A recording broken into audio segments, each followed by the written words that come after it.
जीजाजी के भाई हमारा हाथी गोली खाई, हमारा जिया पे न डोली तो हर दूसर लेके जाई।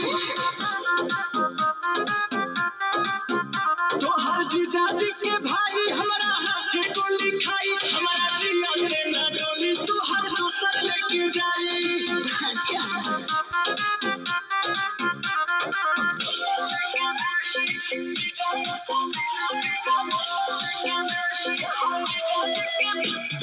Music by Arya Sharma.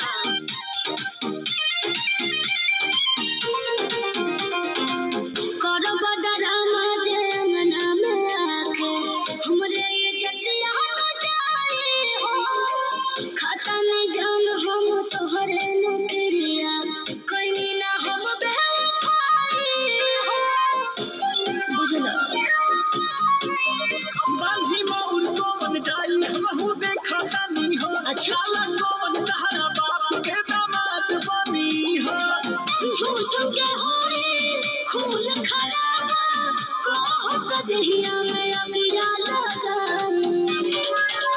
तो हर जीजाजी के भाई हमारा हाथी गोली खाई, का बुझलू?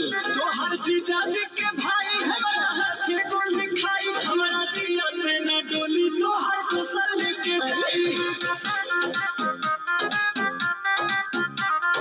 जीजाजी के भाई हमारा हाथी गोली खाई, हमारा जिया पे न डोली तो हर दूसर लेके जाई।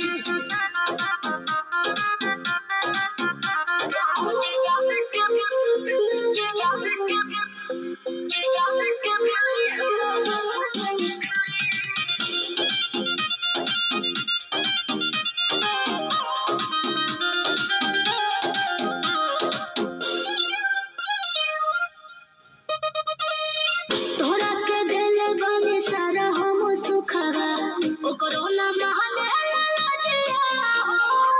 हो गेलो भर जन हमरे होकर है, ऐसे करेला रंग बजिया